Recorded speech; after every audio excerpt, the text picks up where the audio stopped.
And welcome to another episode of Experts Speak. I am Michael DeLon. Today I'm talking with David Doss. And David, first of all, thank you for being here and spending some time with me today. Oh, thank you, Michael. Appreciate you hosting. Well, you're welcome. It's going to be a really fun conversation because David does something that he's an expert at. Well, dare I say, what digital investing? So when we think of alternative investments like blockchain, crypto, all of that kind of stuff, that's what he does. He's got a fund that he helps people grow wealth with. So we're going to talk today about how to build wealth using digital assets. So I can't wait to dive into this, David. Tell me, how in the world, David, did you get doing what you're doing today? Yeah, so I think it's kind of one of those long stories, but long story on the somewhat shorter side. It was kind of this very specific journey. I mean, I grew up in San Francisco Bay Area, and I was raised Orthodox Christian. So it was kind of this interesting kind of dual influences of kind of tradition and technology in my life, of that Silicon Valley backdrop of the tech boom and bust, the real estate boom and bust in the 90s and 2000s. And then on the kind of the opposite side of it, raised in this very kind of international, decentralized, dare I say it, sort of community. Different continents, different cultures, different languages. So kind of fast forwarding a bit into university, I worked, studied, traveled pretty extensively around the world. I mean, at this point, I've been to around 60 different countries, and I speak multiple languages. And I was just really fascinated earlier on in my life with, in terms of research and study, I was really fascinated with how bottom-up social movements around the world could really catalyze change specifically in the private sector. And so that was really, kind of what I would call blockchain bingo. You look at, all of that, you look at the kind of sensitivity to booms and busts in different markets, looking at how, from a macro perspective, different cultures, economies interact with each other. I look at that kind of bottom up uh, kind of democratization and catalysts for change. So kind of to that point, in my career, I've spent most of it in innovation and technology, including, I would say the broader digital economy arena. So ranging from basically financial services and fintech uh, to let's say kind of commerce. So that kind of broader nexus. And so with that as well, I mean, ultimately, blockchain also is kind of the next wave of the digital economy in a way that is, I'd say more decentralized, more kind of de-siloed internationally, and also providing a bit of a counterbalance to existing systems that have been built. Wow. Okay. You said a bunch of stuff there that some I understood and some I didn't, and that's okay. That's why we're here. We're going to dive just deep into this thing. So Sounds let's good. talk about this. I love the blockchain aspect. I know just enough to be really dangerous. So I'm just going to shut up and ask you a question. You talked about decentralizing and almost leveling the playing field is the way that I understood what you're saying. Yeah. Unpack a little bit just at a high level, what is this blockchain and digital assets, and maybe comparing that to maybe the monetary currency we understand now and how that changes. I mean, Yeah. So I think uh, there's I'd say we could probably spend an hour or five just talking about that particular 3 minutes. topic, but in as short a time as possible. Yeah, I'd say one really big thing in my mind to bear in mind around that question is, what are the fundamental value propositions that a piece of blockchain, a specific digital asset is solving for. So personally, I prefer the term digital assets Okay. because these are all assets. They're not all currencies. They are all assets, if that makes sense. So not all digital assets are meant to be used as a form of transaction. They are meant as a way to represent value, either that could be real world value, like tokenized real estate, where it's this is a token that has a one to one relationship with a piece of real estate, or it could be, you know, tokenizing, representing other real world assets like art or gold or similar. Other use case would be, representing uh, store of knowledge, facilitating decentralized storage systems that can be, cheaper, more accessible, these sorts of things, uh, facilitating maybe more of the rails underlying commerce rather than the actual, Okay. the actual money being sent, facilitating the transfer of value. So, and ultimately, then, it's really kind of a very broad remit, so to speak, but Yeah. it's one that is basically tokenizing, making value more accessible to more people in more countries, in more kind of areas of the value chain is how I Yeah. see it. And that's cool. I like how you played all that. That was good. Well done. Um, when you think about building, how do you help people build wealth then through these digital assets? Unpack that a little bit, and let's talk just a tad about the fund you create and things. But how do people engage with this thing and use it as part of their wealth building portfolio? If I say it that way. Yeah, yeah. So I would say, well, there are many things to mention around that, but firstly, what we're looking to do is basically be the adults in the room in this crypto kind of microcosm, Yeah. where basically, if you look at anything, there's kind of like a maturity cycle around this, and as I see a lot of people gambling in the space, which, if it's fine, if that's what you want to be doing, then fine. But see a lot of people getting really excited in the middle of, a bull market at, the crazy increases, but then also getting terrified about, the downward volatility, right? So upward Right. volatility is fun, and downward volatility is not so much fun, right?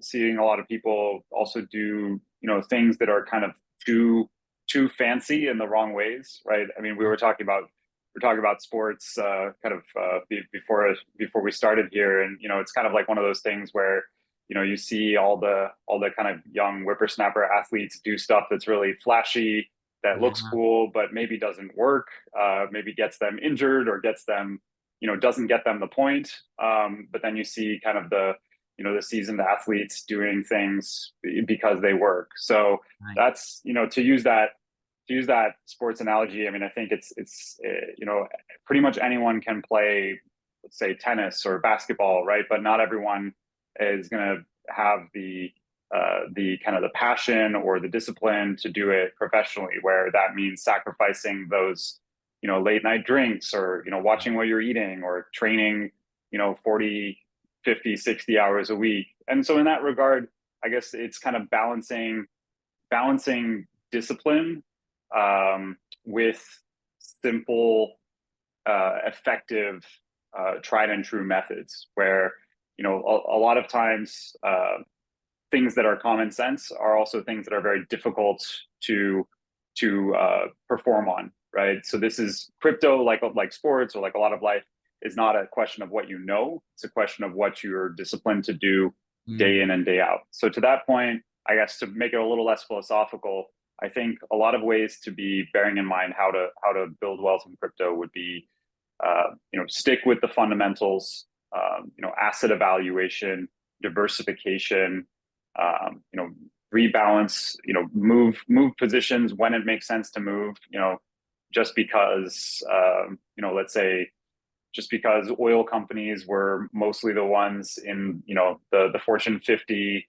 a couple decades ago, doesn't mean that, they all stayed in there, right? Right. Tech stocks started to really kind of eat into that a bit, and there may also, with, say, the stock market or the crypto market, just because something worked last cycle around doesn't mean that it's going to work this cycle around. So uh, keep it simple, but also be open to changing, when it makes sense to adapt. So, all right, let's just keep this in the sports world right now. I know you got a sports background and things, but it sounds like your approach is a good combination between Vince Mm, Lombardi and Wayne Gretzky. So Lombardi would always say, "This is a football," right? He was tried and true in Yeah, fundamentals. Gretzky yeah, would say, "Go to where the puck's going," right? Skate to where the puck's yeah. going. So you have to have a vision for the future and the rebound. Is that a fair kind of? I like that. I like that. Yeah. So, yeah, I'd say that there is that kind of go to where the ball is going to be going, or the puck.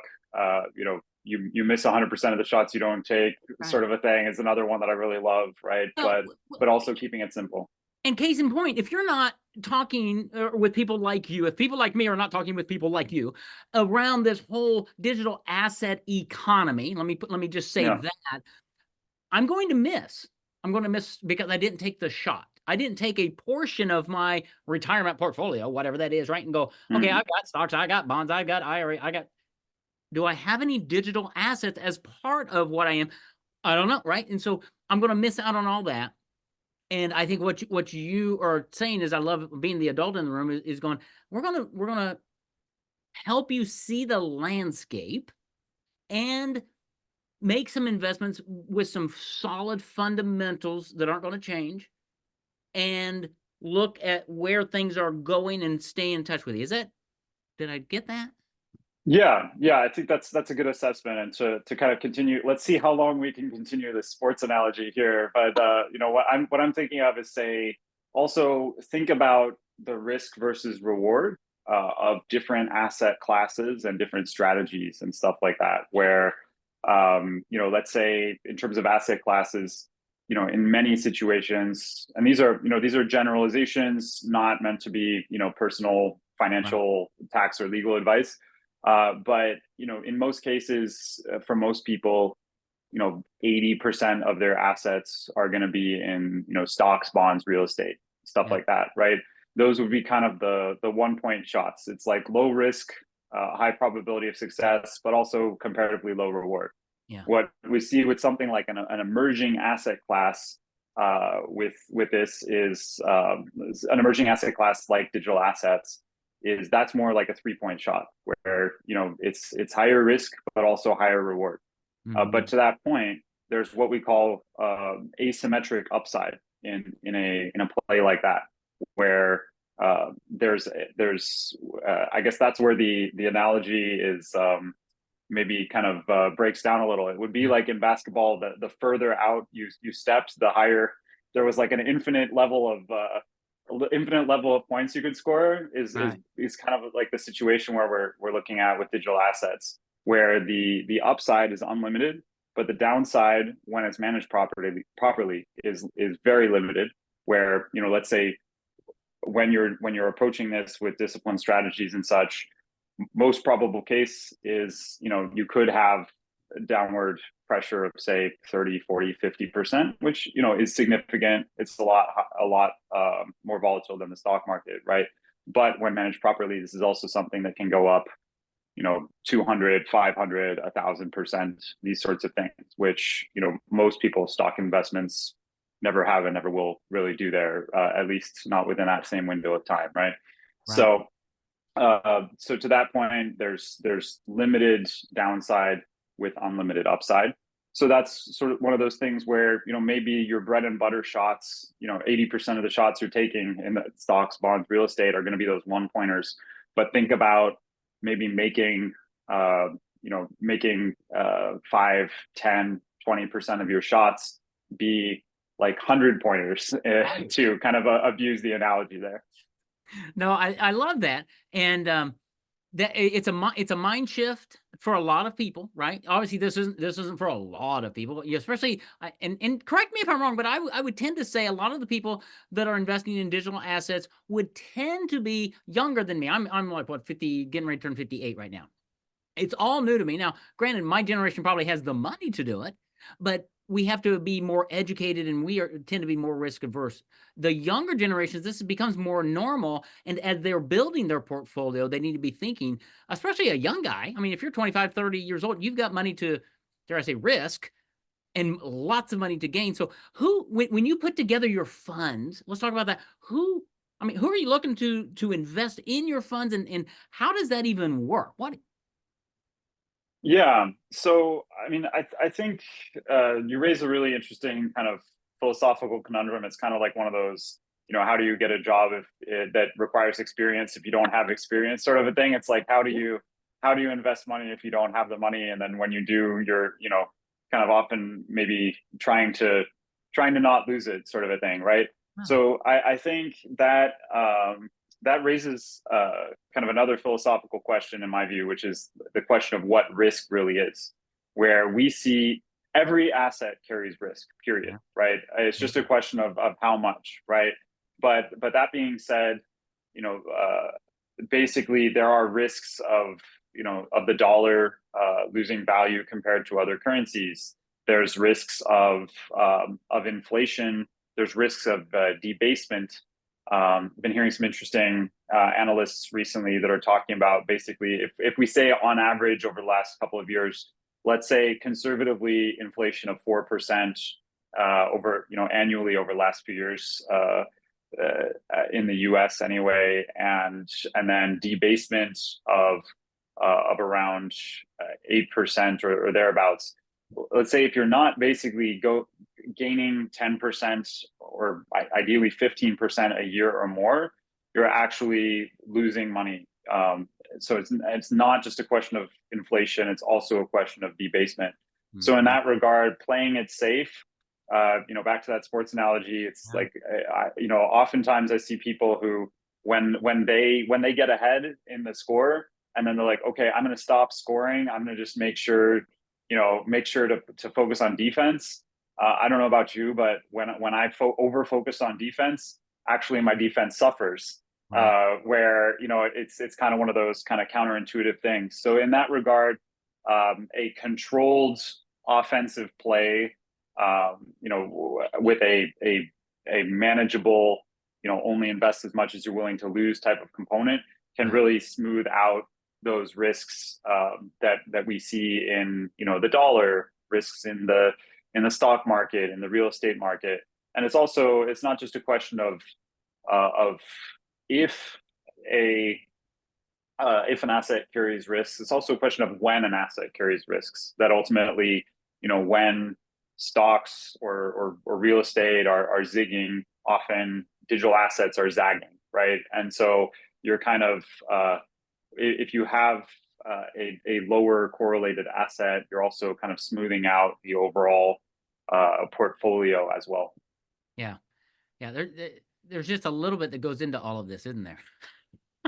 It's And we're passionate about what we do, and we think about it all day every day, which is I guess you've got to love it.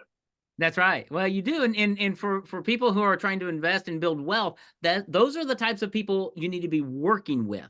Are people who love it, breathe it, eat it, and understand all of these intricacies that, quite honestly, I don't want to understand. I just want to work with David because you understand it all. You can talk with me, you can guide me and direct me, but I don't want to understand all that stuff. I got other things to do, David. So talk Well, yeah, about, be an expert in your in your own thing, and then work with good people that you know and trust who are yeah, experts in their thing. That's the absolutely. way to do it. Yeah. Yeah. And so real quick, as we start to wrap up here, who is like an ideal client for you and your fund and things? Who should be going to the website that we'll tell them about here in just a minute or so? Who do you work with? Yeah. So, um, well, actually, kind of a bit of a digression that also starts to answer this Okay. question and the last one that you asked as well.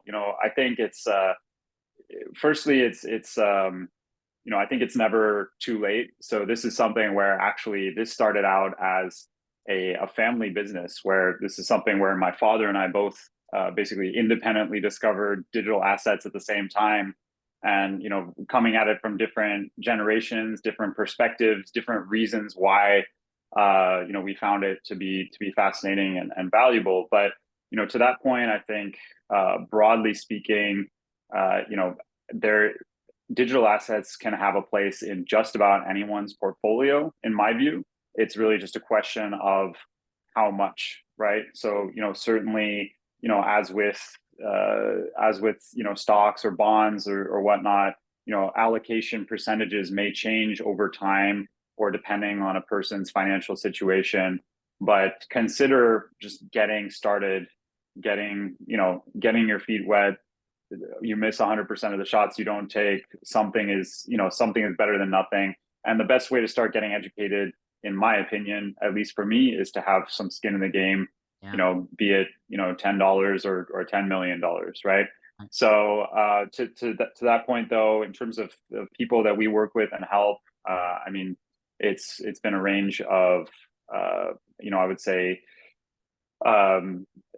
angel investors, high net worth individuals, family offices, Mhm. as well as also as well as business owners, where as well as individuals who are looking for basically customized plans for basically internationalized de-risking of their overall portolios and kind of financial wellness picture Mhm. would be kind of some of the key areas. I think when you look at any kind of emerging space, most of the time it starts out as a bit of an upper market sort of a play, and then goes more and more retail as you go. Say something like Tesla, Elon Musk. This started out as like a niche luxury asset, and now you know like Uber drivers Yeah.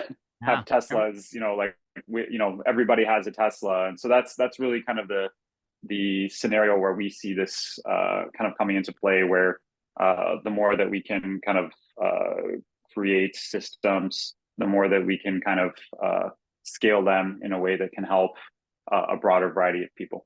That's awesome. No, I loved how you just wove that down, because I think that that is a great analogy, that you are making digital asset investments available to the business owners, right? To high net worth people, to people who have an opportunity now to get involved with something that might be out of our comfort zone a tad, but we can get Yeah. into it a little bit and learn and grow. How do people find you and learn more about your fund, if they're a business owner listening to this, high net worth family, whatever? Because I mean, a lot of people listen to this thing. How do they get a hold of you or find out more about you and your fund, and how you go about doing things? Yeah, well, I mean that's an excellent question. I think also is really, at the end of the day, one of the main points is that we're there as a kind of a white glove, kind of concierge to really be there and guide people and businesses through these processes. So we're very active in education, very active on social media. We run events, online and offline communities. So we're not just looking at building financial wealth for people, but also building a wealth of knowledge, of connections to people around the world. So in that regard, I think that's also what differentiates us from, say, some of these like the big five investment funds out there that that have like 80% of the assets. If basically, in many cases, if you're not some giant pension fund that's putting in 100 million to $1 billion checks, then they're just not going to give you the time of day. Whereas in my view, the one of the values of working with smaller emerging funds is that they're hungry to help, to drive performance, to be there. So yeah, I mean, would check out ckc.fund. So www.ckc.fund. You can shoot us an email, info@ckc.fund. Our phone number is also on the website there. I'm very active on LinkedIn. So my LinkedIn handle is David Ambrose Doss, all together, on the URL there. And then we also have a variety of events, both online and offline. We'd be happy to kind of add people to those lists. That those have been in various places, ranging from Beverly Hills to Cayman Islands, Dubai, London, Zurich, Davos. So keep in touch, and would be glad to kind of loop people into to knowledge, connections, resources. Awesome. That's great. So I'm going to grab the website and your LinkedIn and get those in the show notes, because I think those are probably the two easiest ways to just connect with Yep. David. I mean, as you can tell, he's just a real guy. I love the family aspect of it. My company's a family company, right? And I just love that. father-son thing, but go check this out and learn more. Lean in to David, listen to what he says, go to check out his website, and just learn more about this whole world of building wealth using digital assets, and just see where that might fit into your future. So reach out to David and just have that conversation. Strike it up on LinkedIn or something. David, man, this has been really fascinating, eye-opening. I really appreciate you being here and just sharing openly and asking some of my wacky questions. But really, really like what you've put together, and how you're trying to, as I'm using your words, decentralize some of this investment and make it available to more common folk. How about that? Is that fair? I like it. Yeah. Well, and thank you very much, Michael. Appreciate you being such a welcoming host with excellent questions as well. You're welcome. Take care. Everybody, I appreciate you listening to Expert Speak. Tune in again next week for another phenomenal interview. Take care and God bless.